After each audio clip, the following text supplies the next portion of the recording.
Podríamos decir que es la mayor novedad del año en cuanto a obras en una estación española, la profunda renovación y ampliación de Campo Grande en Valladolid, una terminal que se ha quedado pequeña y que se transformará por completo en los próximos años, y donde hoy, lunes 17 de febrero, se ha presentado oficialmente su imagen, diseño y características finales.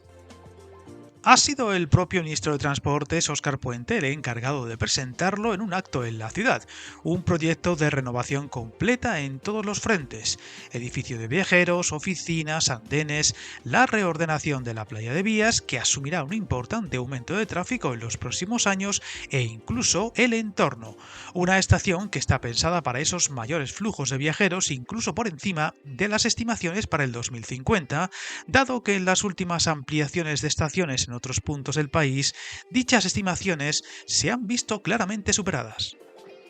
De esta forma se pasará de 2 vías y un andén para ancho convencional o de alta velocidad a 5 vías y 2 andenes, incluso con desdoblamiento a 711 y 24 al poderse duplicar en casos necesarios gracias a la instalación de unos aparatos de vía conocidos como bretelles que sirven para facilitar la maniobrabilidad de los convoyes entre 2 vías paralelas. En total se logrará pasar de 7 vías en general a 12, potenciando sobre todo la alta velocidad, tanto servicios avant como de larga distancia, todo pensando en ese incremento de trenes diarios y viajeros, donde se estima un aumento de hasta 5 millones al año en 2050, obras que serán muy delicadas, que se han proyectado en 12 fases y siempre conviviendo con los tráficos y los viajeros.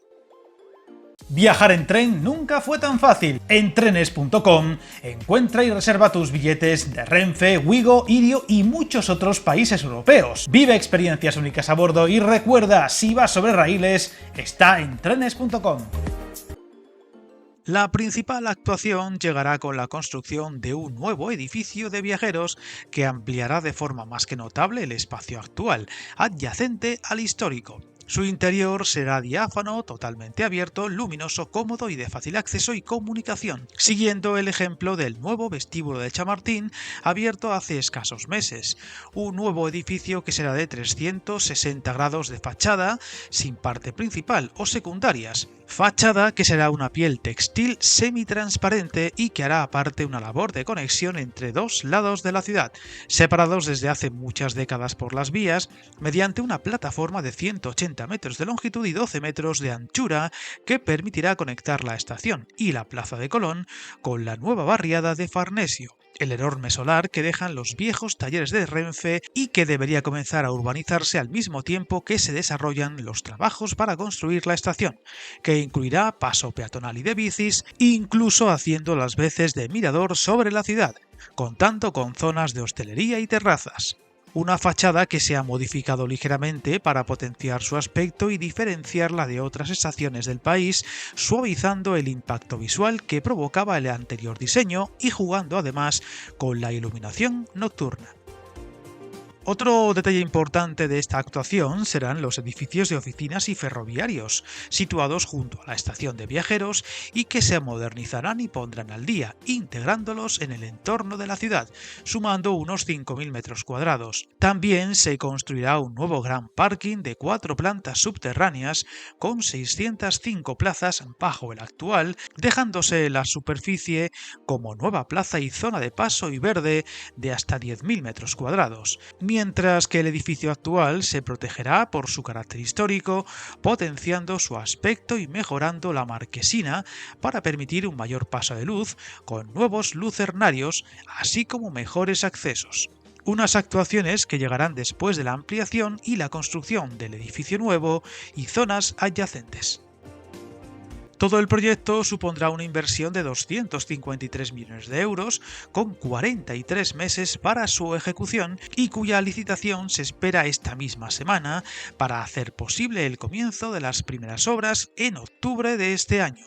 Por tanto, no podremos hablar de su conclusión hasta bien entrado el 2029, posiblemente para finales de esa primavera o primeros del verano, aunque muchos de sus trabajos se irán concluyendo progresivamente hasta ese horizonte.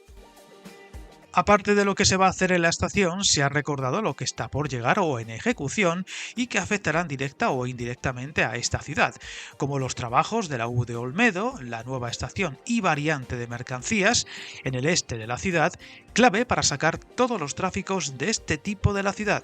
y cuya variante entrará en servicio en 2026, sin olvidar la futura estación pasante de Atocha, en Madrid, que permitirá viajes con el resto de la red sin transbordos, como ocurre ahora en casi todos los casos, y que permitirá un gran número de viajes directos con Valladolid.